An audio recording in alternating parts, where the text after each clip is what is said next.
like see if I can make this work. Hi. All right. Omane Peme Hong. How do I sound? Good? All right. Thanks very much. Well, what I have to say this morning is that I am incredibly delighted to be here. I'm starting to think that I'm getting to the age where it's really wonderful to be anywhere. So it's spectacular to have time to spend with you in this place today. I often say to people that you bring your sincerity to this place, and it means a lot to us. You bring your goodness, you bring your sincerity, you bring your wish to work with yourself, work with your mind, work with your heart. You bring that to this place, and I really appreciate it. Because the goodness you bring here stays here. The goodness you bring here stays here, and it becomes part of this room, it becomes part of this place, it becomes part of all of us. And as we have seen in the world, when a lot of negative people get together, they can cause a lot of damage. But when a lot of positive people get together, they can bring about a miracle. And that was something that my teacher, an elderly Tibetan guy who escaped from Tibet in like 1959, they shot at him as he was going over the border. He brought that to his community of Tibetan exiles in India. And then when he was sent to the United States, which sometimes I think is a land of barbarians, when he was sent, I mean, think about it. You grew up with, with horses and cows and agrarian society, no TV, no radio, no nothing, no electricity, and then suddenly you're in America. It's a thing. The fact that he came to us in America and trusted us with the teachings that he had been given so painstakingly as a youth and as a young man, the fact that he brought it all here and gave it to us is nothing short of amazing. And so those of you who are familiar with our story know that we were able to buy a little old wooden church on this site in 1990, and that in 2016 someone set fire to it and burned it down. Now, they didn't set fire to the building, let's be fair. They set fire to the trash bin. In fact, they set 7 trash fires in our alley. And we were the only building that burned. So we felt that it was a sad situation. But what did we do? We said, well, a lot of people brought a lot of goodness to this place, so we're going to keep it here, and we're going to do it. We're going to continue here. And that old teacher didn't say, go to another neighborhood. He didn't say, he said, stay there. You need to be there, stay there. So here we are. And it took almost 8 years for us to completely finish the project, but here we are. And so we're here for you guys, and we're here to teach meditation every Sunday for free, doesn't matter. Just show up at 10 o'clock. Go to the classroom downstairs. You can learn how to meditate for free, because we feel like meditation and mindfulness is like, it's like life-giving. It gives life to people because it helps them get relief from a lot of the chatter. I don't know if you guys got that. I got it. The brain chatter, it helps you get a little relief from that, and so you can feel more of who you are and think more of who you are and be with yourself in a different way than you are now. And so that is, to me, it's a gift to be able to do that. And it's a gift for y'all to be able to come here and practice it. And so that's what I'm talking about today, is meditation. I know some of you may have come hoping to hear Lama Tom today. He's out of town for a funeral. Everything's fine, but he's out of town today.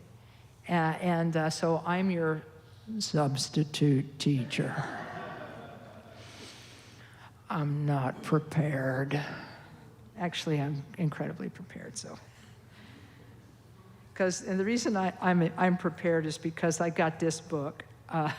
My teacher wrote 2 books during his lifetime. He passed away in 2019, Khenpo Karthar Rinpoche.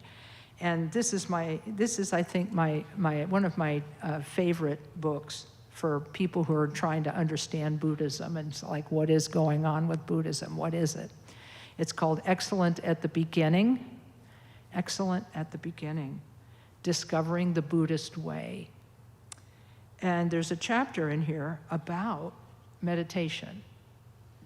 And so what I wanted to do today is I wanted to talk a little bit about meditation and then do something that I do on occasion here. I don't always do it, but a couple times a year, I like to do what I call the meditation doctor is in. So if people have trouble with their meditation, or if they have questions about meditation, or if they struggle with certain things in meditation, they can. We're going to have you come to the mic so that people at home who are watching this talk later will be able to hear your question. If you can't, if it's hard for you to walk to the mic, you can let me know, and I'll repeat the question for the microphone here. But we'll be doing that. We'll be opening the floor up in about 5-10 minutes, and then we'll spend about half an hour or so just doing questions and that sort of thing. But first, I think it's important to do a little meditation, because I know some of you were here for the 10 o'clock and you're like, what, more meditation? And the answer is, yep. It's what we do here. And so what I'm going to do is I'm going to give you just a capsule meditation instruction. And then we'll sit for about, 2 to 3 minutes. It won't be tough.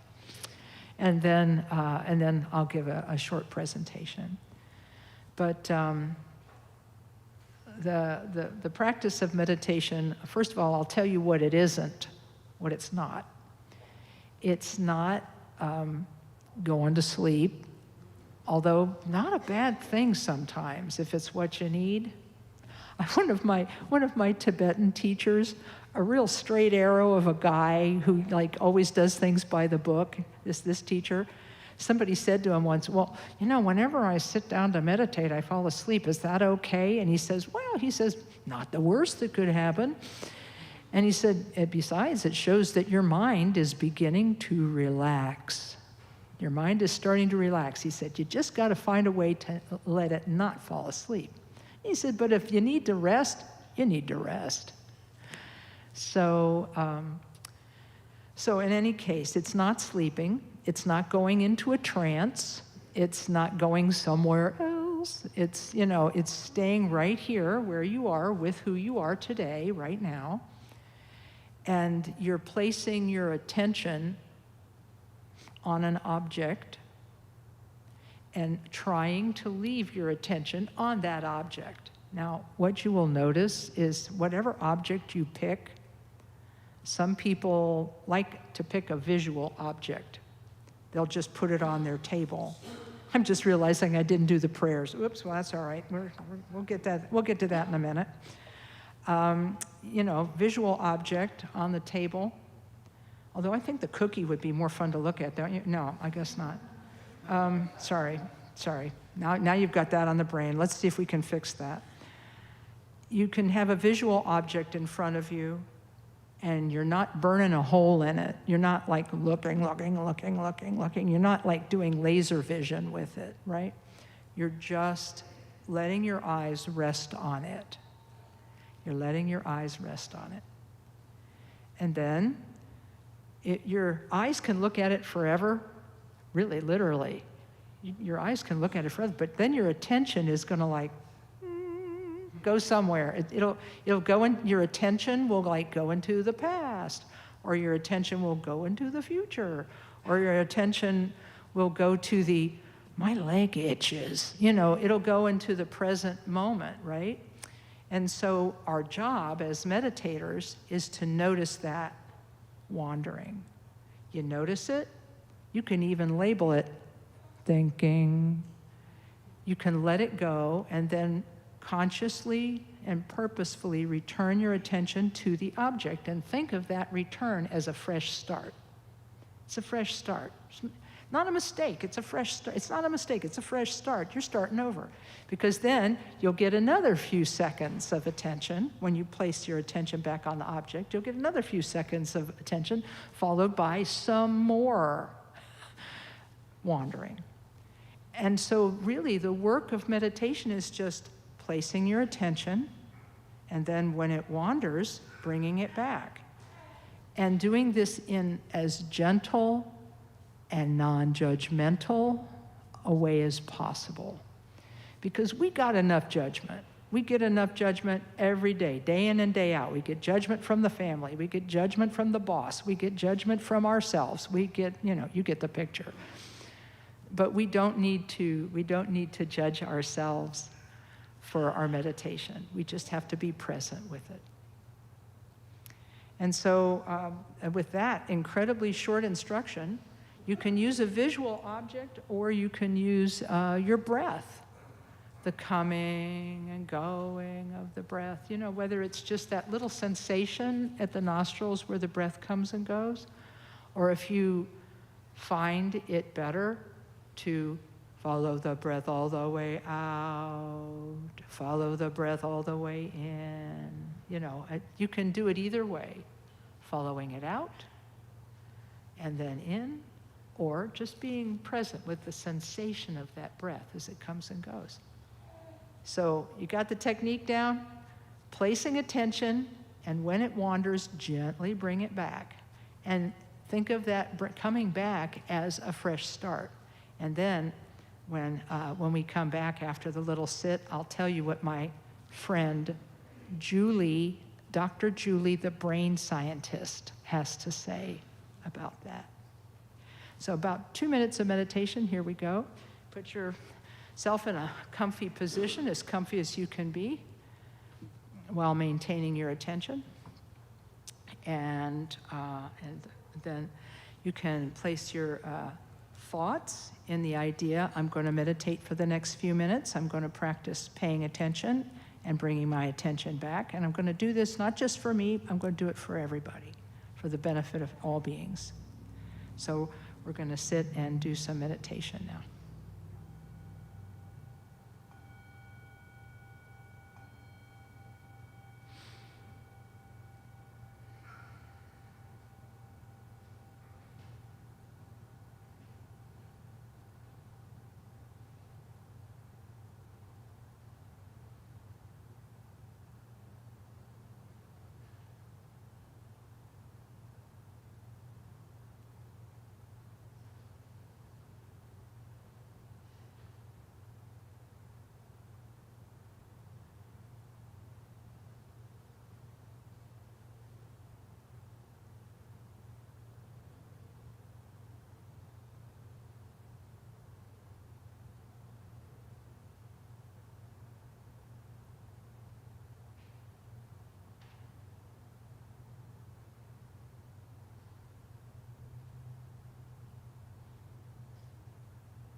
that's a short meditation. So, the floor is open for questions. Questions, how was that? Was it easy, difficult? What do you think, guys? Anybody have questions about meditation or the technique you learned? You can ask anytime. I may have to, yeah, there you go, there goes one. Hey, David.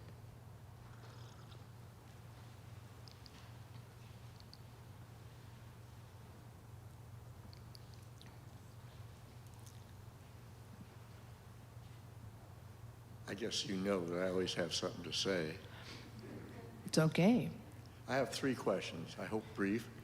The first one is so large and existential that we may not understand it. Eyes open, eyes closed.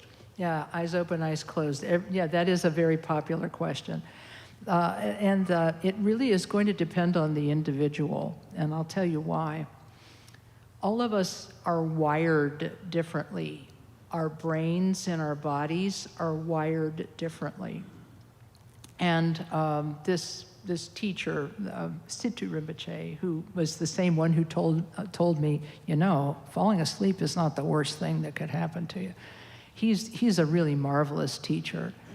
And he said that some people do very well with their eyes open. And he said, and it is preferred for a person to have their eyes at least slightly open.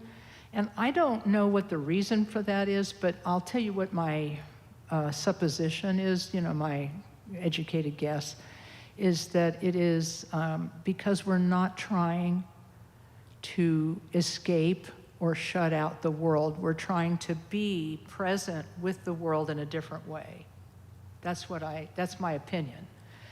But that being said, even though that is the ideal, there are some people who, because of their wiring, need to leave their eyes closed. Interestingly enough, I am one of those people. And I used to have my eyes open all the time, and then Situ Rinpoche, this particular Lama, said, well, you know, you are extremely nearsighted. And your eye muscles have to work so darn hard all the time because of the lenses you wear. And he said, you need to rest your eyes. So he said, for you, it's probably going to be better for them to be closed. So that was a revelation. But I still do a little practice with my eyes open because I want to be able to do it in both modes. So. When we're walking, gotta have your eyes open. We focus on something as we walk. It could be the breath, but can it also be other things, like the soles of our feet, our balance, something like that? Yeah, as a matter of fact, when you're doing walking meditation, the object of attention, as Khenpo Karthar Rinpoche taught us, first of all, he said, in Tibet, we didn't do walking meditation. It's cold, you know. And, you know, so he said, if you read the sutras, the words of the Buddha, if you read the sutras, they said that you should walk with the gait or the steps of a crane. Now, that doesn't mean you like lift your leg way up and then put it down, because that's what a crane does. But what he meant was you are mindful to the movement of your feet. You actually pick up the foot and then place it, pick up the foot and place it. Different lamas teach this technique to Westerners different ways. But Khenpo Rinpoche's technique was pretty easy for me because he had us lift the foot and then place it heel first, and then lift the foot and place it heel first, which for me is a little easier because I can keep my balance better that way. Yeah. And that's really what he told us to stay with, just the feeling of the feet as they contact the floor.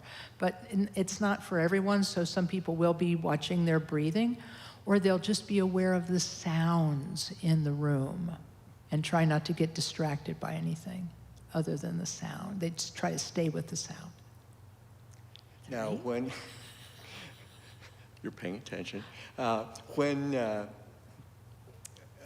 we just meditated and we were giving good thoughts to others, one of those could, from our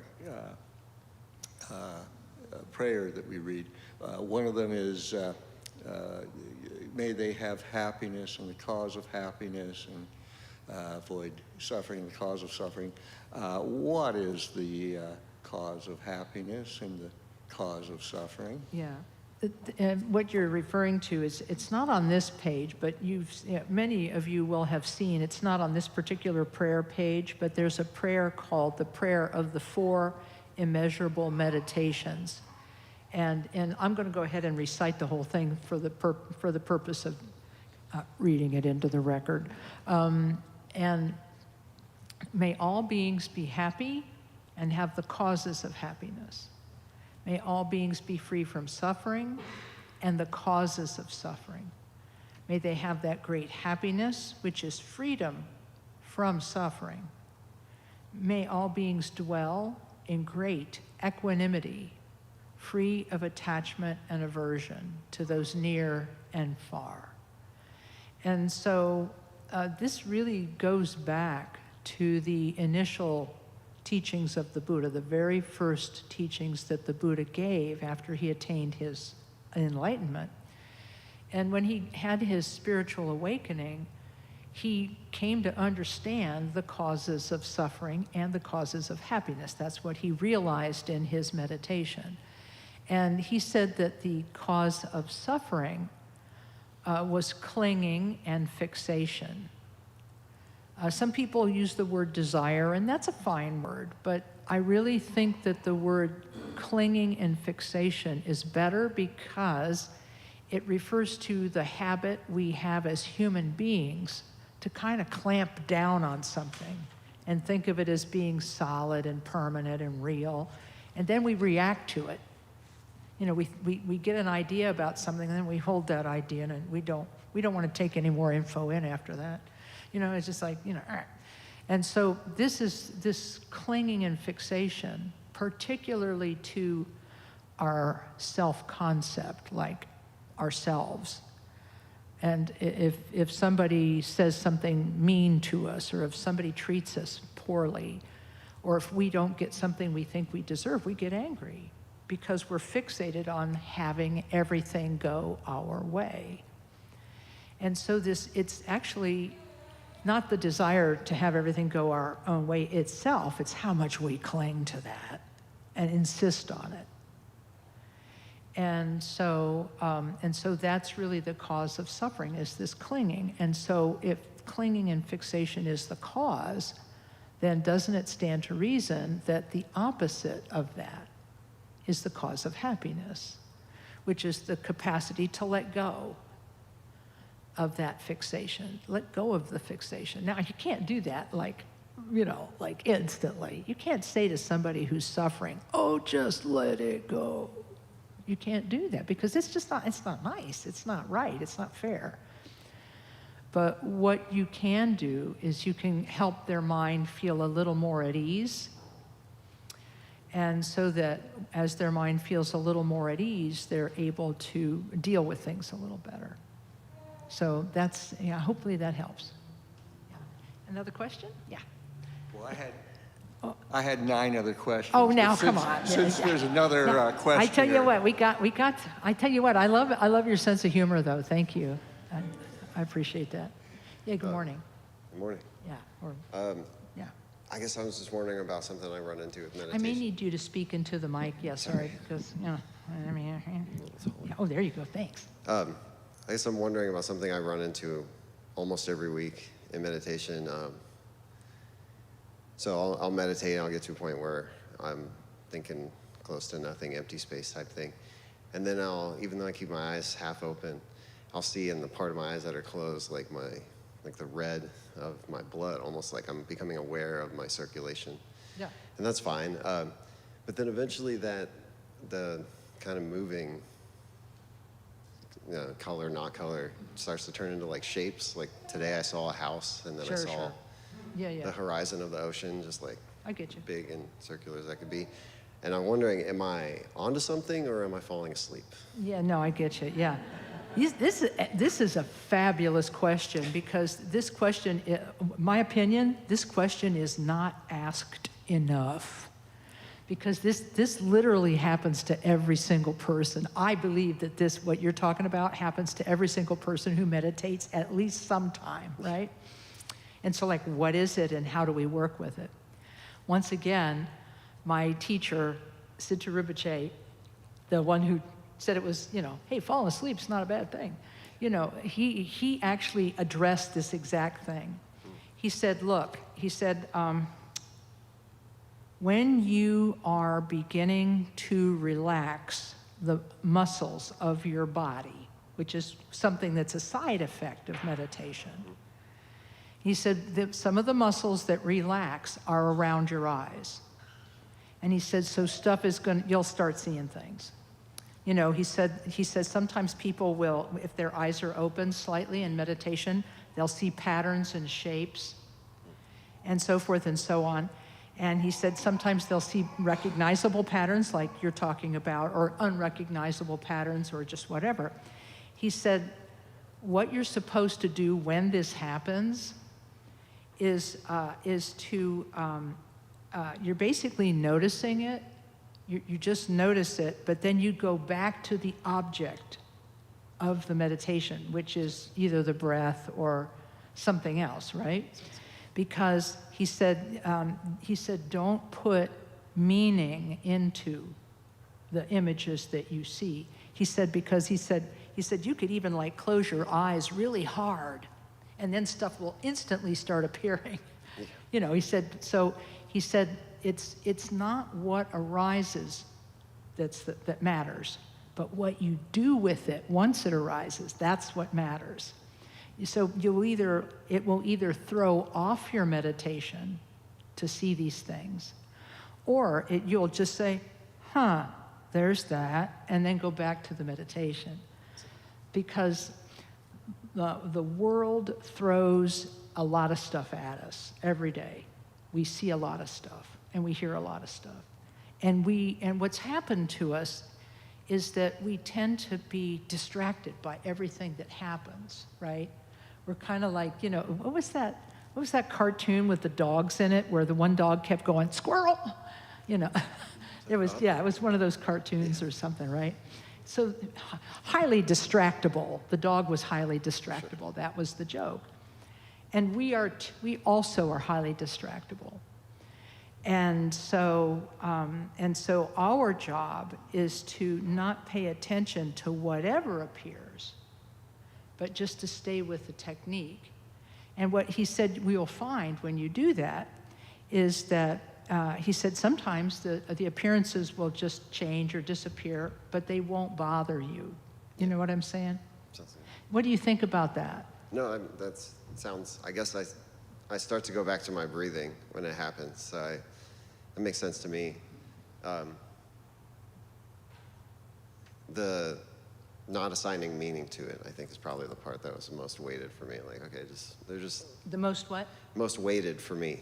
Weighted. Tell me more about that. Like, being able to just be like, okay, it's just a bird flying at my face for however long. It's just an image, which is, I guess, the main part of my question is whether or not, like, do these mean anything, or is it just like brain? Right. Brain farts, basically.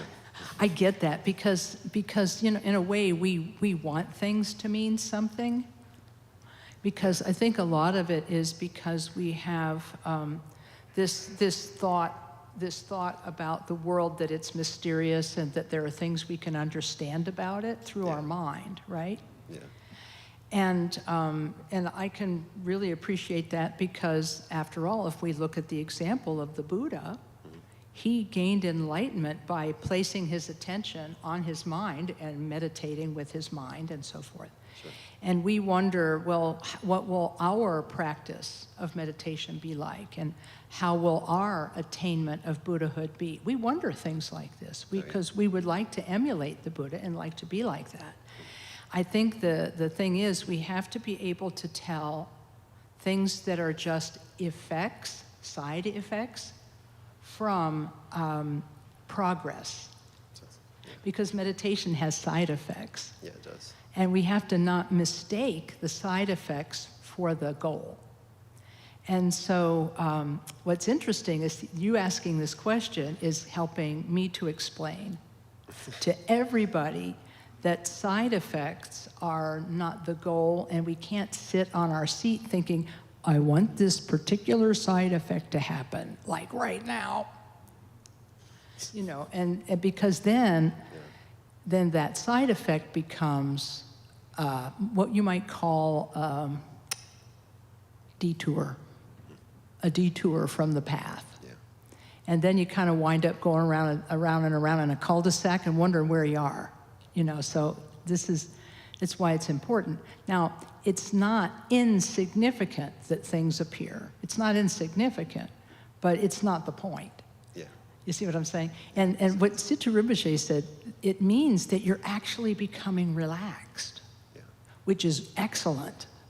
You know, when those shapes appear, it's just like your eyes are relaxing, which is awesome because we hold a lot of tension in our eyes and in our face and in our jaw. And if we can relax that, that's good. But there's like even more to it than this. There's lots more. And attention is just the beginning. And I'll read about that in a minute. But did that help with your question? Yeah, definitely. Yeah. I actually have one more. If that one. Say again, please. I have one more. If Oh, there's sure. not. Go for it. Yeah. Hopefully time. a shorter answer. The other main pattern that I notice in my meditation is, and this is whether I'm sitting meditation or I'm trying to just clear my mind and be mindful throughout my day, and try to meditate all the time. I don't really have ringing in my ears in general, but when I meditate and I get to this place where there's nothing in my brain, it's like my brain immediately just goes, like we'll start having tinnitus or tinnitus or whatever.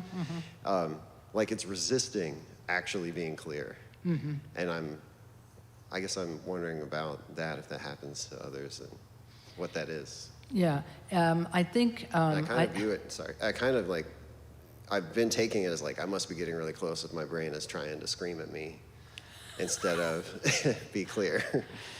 Yeah, well, you know, that happens, you know, really, because we're so used, we are so used to distraction and entertainment.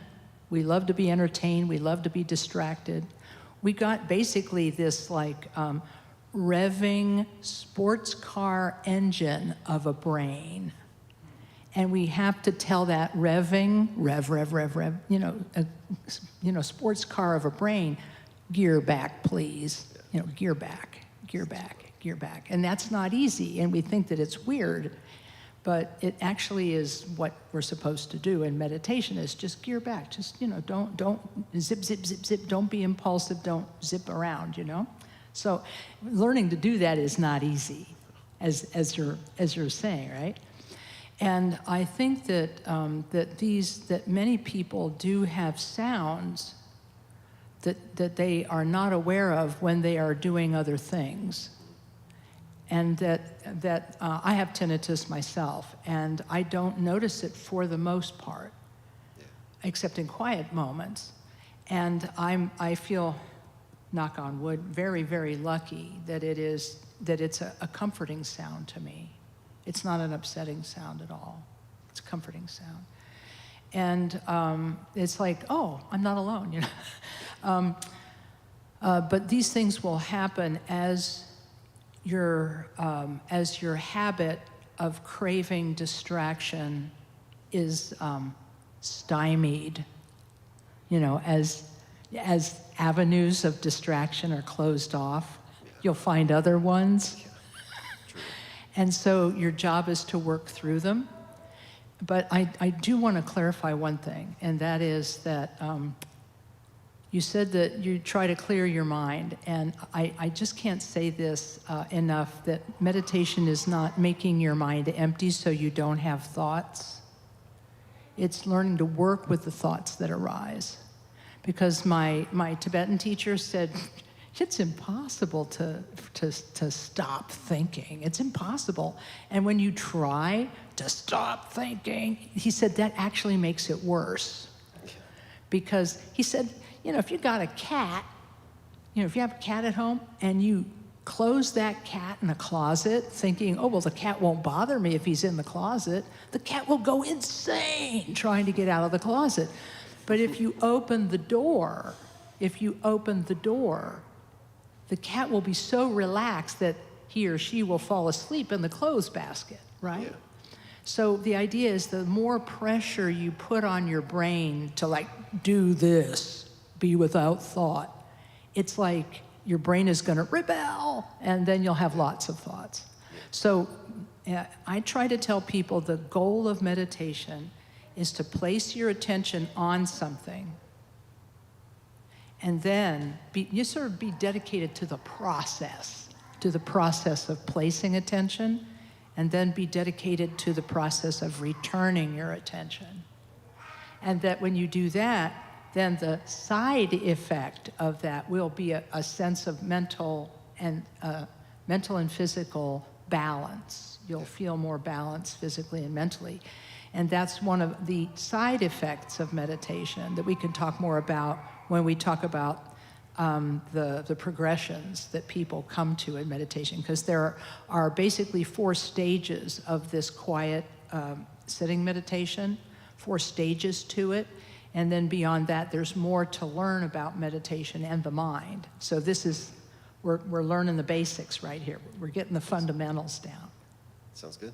Okay? Yeah, the clearing the mind, my first 2 teachers in Buddhism were very Zen, and so I still have a pretty heavy Zen bend. And so I was summarizing to the point of being inaccurate. You were much more accurate than I was. I'm trying to clear the mind. It's not exactly that. You're right. Boy, I sure get that. Yeah, and and every person's mind and body is different, and some people respond more to one approach, and some people respond better to another approach. So thank you for your question. Thank you. Okay, we got several lined up here, so let's rock and roll here. Yeah. All right. Hey there. Hi. I'm good? Yeah, okay. Yeah, I know. It's like when you first hear yourself on the microphone in this room, it's like, what? Yeah. So I'm naturally kind of restless, and when I meditate, I usually find myself moving in some way, or if I'm seated, I'll bounce my leg or something like that. I worry often that will distract other people in the area. Is it something that I should be trying to clamp down on that to avoid any kind of movement, or should I just kind of accept it and let it kind of flow? I really, really understand this because I have a member of my family that experienced this, and they were having the same kind of problem, And I think it's going to depend on your comfort level, first of all, okay? Because, we're human, and we care about, we try to think we don't care about what other people think, but we do, and we don't want to disturb somebody else, and I understand that. One of the things my teacher said is, again, everybody's wired differently. Part of the movement that happens is physical, because we're not used to it. But part of it is sort of psychological or mental, in that we're just not used to. So we're not used to it physically, and we're not used to it mentally. And so one of the ways to approach it would be to start with short periods of meditation. And then as you find out what kind of a meditator you are, some people are better at the beginning of a meditation. They're more able to follow the technique at the beginning. And then the longer they sit, the harder it gets to stay with the technique. And other people are terrible at the beginning, but then gradually get the hang of it, and then they're better near the end. And so if you're a person who's better near the end, well, yeah, you got to sit for a while. You got to sit for a while longer so you get to that spot. But if you're one of the people who is good at the beginning, but then, the longer you sit, the more it begins to break up, then you really need to make your sitting periods shorter. And in a room like this, if you sit near the back of the room, we've got the door thing down now so that the door doesn't make a lot of noise, you know? And so you could even go out in the lobby and walk around a bit and come back and sit down again. We don't care. And I mean, you know, because it's better to kind of get the energy off, right? Or to sit for the second part of the session or whatever works best for you. And here's what Rinpoche said about the movement. He said there are several different reasons for movement. One of them is the sort of nervous movement, or like some people have restless syndromes, you know, where their legs are restless and they just like all the time are moving. And he was not as familiar with that. So that might need a special, you know, a little special attention. But he said if it's just movement that you make because you're not comfortable, like, you know, your foot is falling asleep or your back is hurting. He said what you do, he said at the beginning, the first time you feel the need to move, the first time you feel the need, he said, just tell yourself, I don't have to do this right now. I don't have to move just now, not just now, not now, I'm okay right now. And then go back to the technique. And then he said the second time it comes up, then you can move. Mm-hmm. And he said, and the reason for this is because at first we are very impulsive with our movement. And he said this way you get to stretch a little farther beyond where you think you can go with your movement. And so I don't know, is that helpful or? Yes. Yeah, and then, and so I would say he didn't tell us not to fidget. He didn't tell us not to fidget. Because what he told me was, he said, look, meditation is new to a lot of people. It's new. He said in Tibet, everybody was meditating, or at least knew what it was. He said, here it's not the case. And so, because people don't grow up with it, they don't know it, he said, you gotta make them comfortable at first. You know, just tell them to sit well, you know, sit so that they're attentive and not slumped over or not, you know, whatever. And then he said they can adjust their posture. It's fine for them to adjust their posture, but just tell them to like stretch it out a bit before they move. Okay, yeah, that makes sense. And then slowly, over time, you'll notice if that's the cause, if it's just the discomfort. And then the other thing to do is to talk to the meditation instructors here, and then they can help you like with specific things to like if your ankles are falling asleep, you can put like a rolled towel or a bean bag under your knee and stuff like that. They'll help keep your pieces of your body from falling asleep. Thank you. Okay, no, thanks. By the way, guys, these are great questions. I'm really glad that I get to do this from time to time. Yeah. Yes, hi, Claire. Hi, Lama Kathy. Yeah, hi.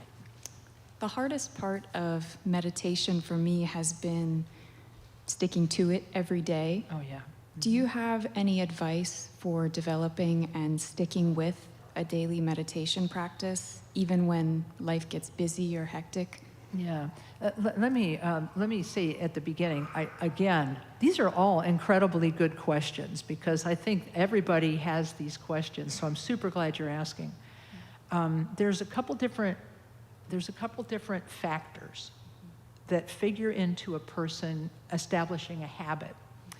And one of them is making the thing you are trying to make a habit, taking like a bite-sized chunk of it rather than a whole lot.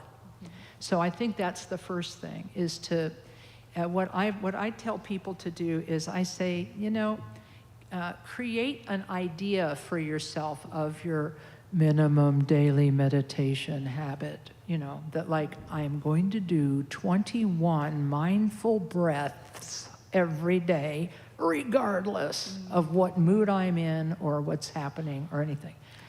And then if you set your daily minimum really low, that's actually good because that way you can't fail. That was what one of my lamas told me. He said, set your minimum daily practice level so low that you can't help but do it. And then, of course, get your family to help you. Like, hey, did you meditate today? I'm just saying, for people in relationships and stuff, my husband is so funny. He's like, did you meditate today? It's usually when I'm in a bad mood. Anyhow, but okay, so that's one. Aim low at the start. Yeah, just go for something simple that you're going to do every day without fail, because then it's a little easier to establish the good feeling that comes from doing something you want to do. Mm-hmm. Second factor, look at your day. Just look at your day and find a place in your day where it's really convenient to put that bite-sized chunk. Mm-hmm. And for every person, it's going to be different. Lama Karma, when he was here last year, he said for him, it's like right when he wakes up.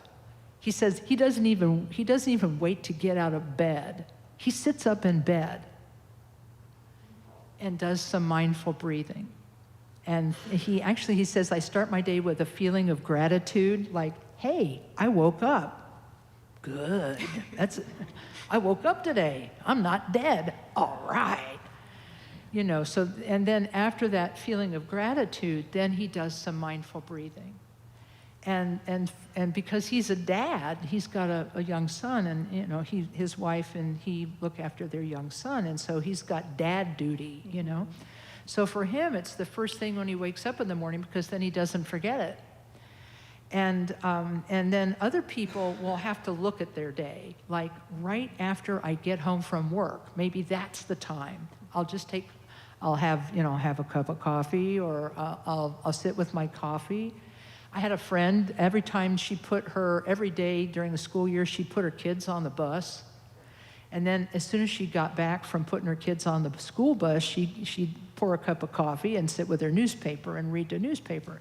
I said, well, just leave the newspaper on the kitchen table, take your coffee into your meditation room, and then just do it there. Mm-hmm. And that worked for her. So if you look at your day where you're already sort of on pause for something else, that might be a good place to put it. Gotcha.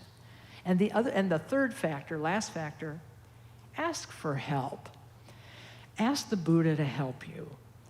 Because my teacher, my very first practice, you're not going to believe this, when I first started practicing Buddhism, my teacher's the first thing he told me was, he said, when your mind is feeling unsteady. How could he know that about me? That I had an unsteady mind? How could he know that? But anyhow, when your mind is unsteady, he said, think of the Buddha and pray to the Buddha. And I'm like, oh, I got somebody I can ask for help. Mm-hmm. And so that's what I would do also, is when you think about your struggle and you feel that you're alone in your struggle, just say, wait a minute, I've got the Buddha. Buddha's got my back. And so say, okay, Buddha, look, I'm having a hard time. Help me out. Just whatever it takes, put it in front of me. Just bring into my life the thing I need to have in order to get better with this. Mm-hmm. And then the other part of it would be then to strengthen the bodhisattva motivation. A bodhisattva is a person who wants to benefit beings, and so benefiting beings is a powerful inspiration to get on your seat. Like, the way I am now, I cannot help beings, but I want to help beings, so let's internalize that. Mm-hmm. Yeah. So to summarize, aim low at the start, find a time that works good for me with my schedule, and then ask for help and strengthen that motivation. Absolutely. Wonderful. Thank you. Awesome. Thank you for that. Yeah.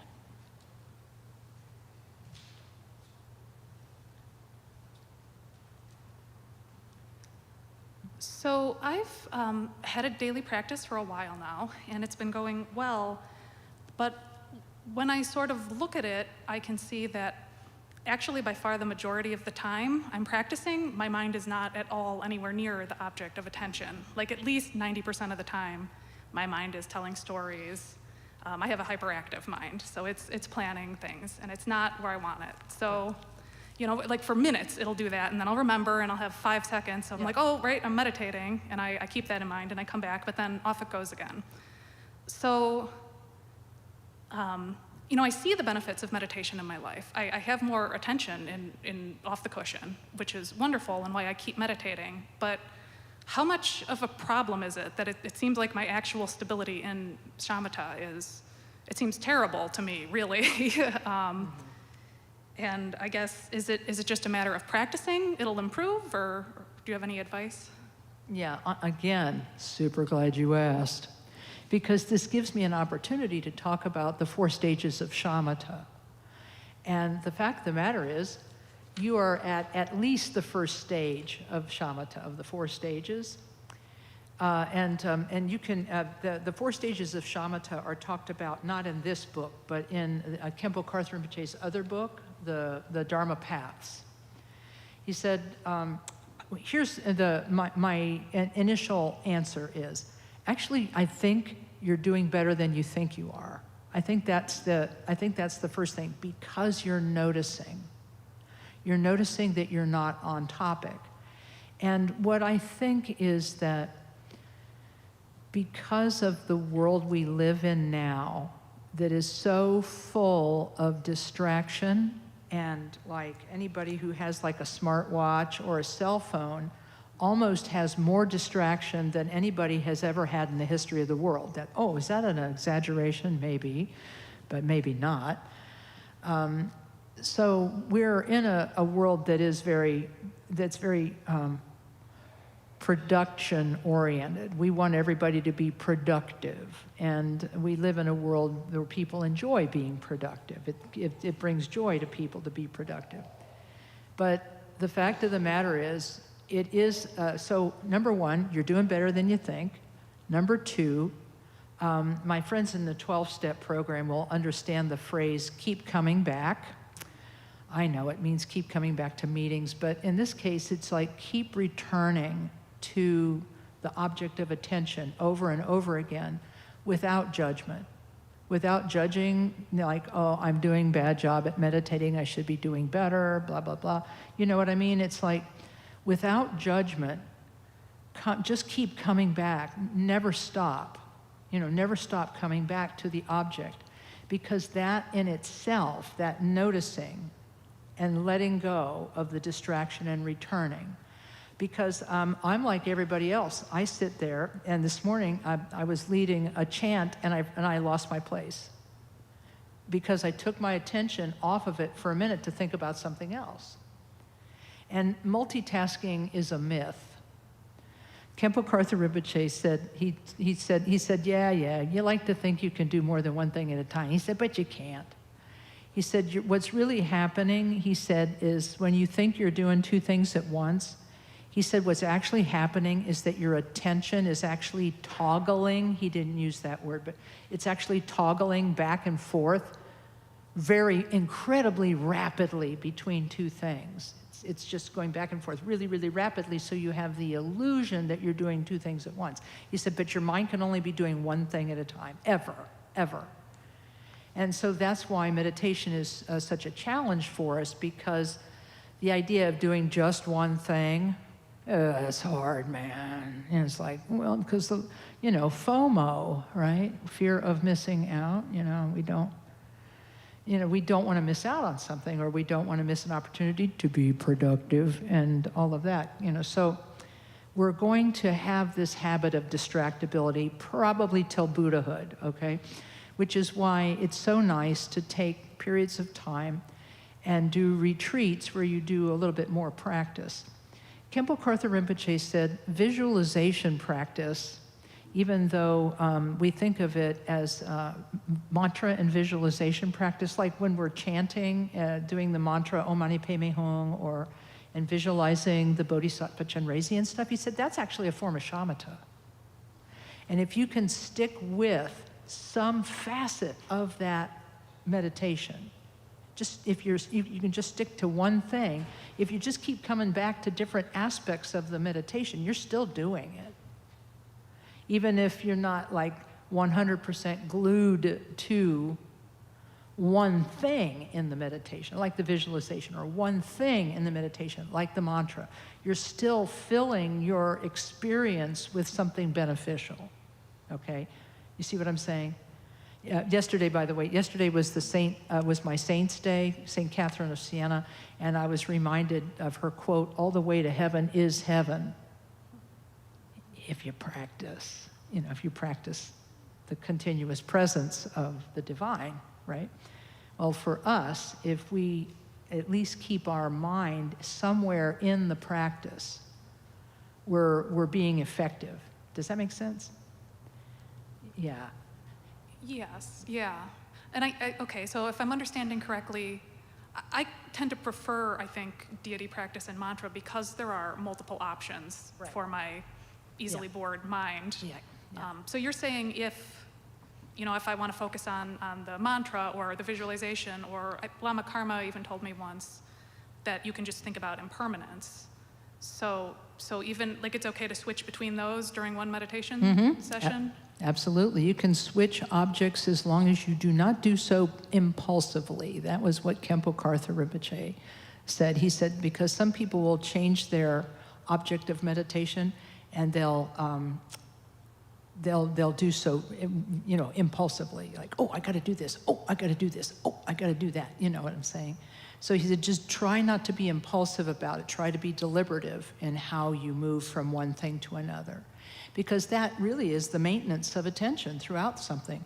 I have a lot of friends who are musicians, and muscle memory is a real thing. And so when you play an instrument or you sing a melody, it takes a lot of focus to stay with it, right? And not lose where you are and not lose the rhythm and things like that. And there will be moments where you drop out, where something will drop out, but you still come back because you're still performing and somebody is actually watching you, So, so the idea is that you have to maintain that continuity. You have to maintain the continuity of virtue, the continuity of doing virtuous things.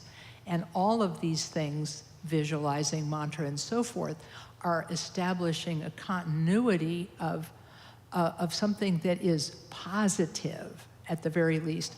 Tralek Rinpoche talks about this in his book on karma, and there's not enough time to talk about that today. But you can go, it's somewhere in between, it's somewhere around chapter 7 or 8, you can read about that. Thank you.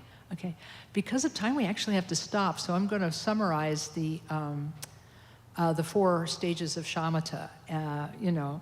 You guys have been incredibly patient listening to all the questions and the answers, so I want to thank you for that. There is a small chance that this lecture will continue next week because I may be needed next Sunday to give the Dharma talk again. If so, then I promise to get to this quotation. But what Khenpo Karthar Rinpoche said about the 4 stages of shamatha, he said the first stage of shamatha, he used the example of water, moving water. So he said the first stage of shamatha, your mind is like a waterfall. You have a lot of thoughts and they're very speedy. They're very, very fast. Lots of thoughts. And they're rushing. But the fact is you notice them, which you didn't notice them before. And so that's why I'm saying you're ahead of the game with the last questioner, because you're noticing that they're speedy and that there's a lot of them. And so then just, again, persist with returning to the technique and just persist, And then eventually, then you'll get to the second stage of shamatha, which is like a rolling river. The amount of thoughts, you still got a lot of thoughts, but they're slower. Their speed has slowed down some. You've noticed that they're slower.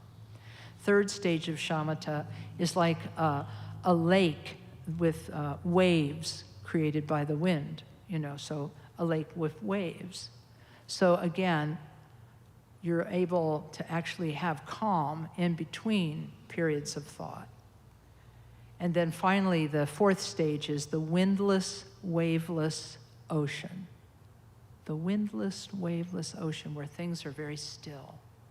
And that may not happen for a long time. It's okay, because if you're somewhere on that continuum, you're still practicing.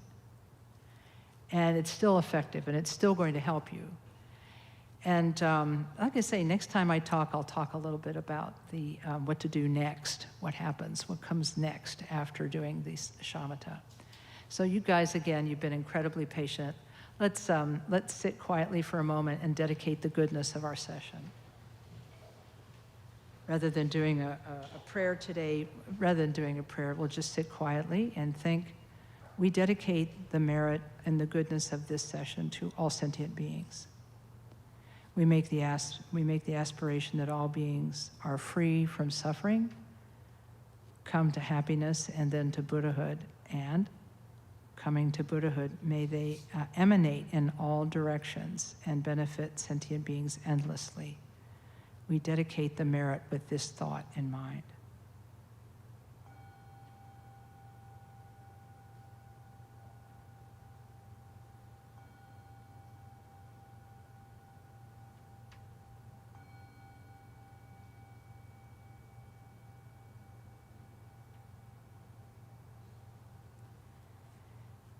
Thank you, everyone. Thank you, thank you, thank you. Be safe out there. Have a good week, and we'll see you next week. Thank you. Thank you to the sound department.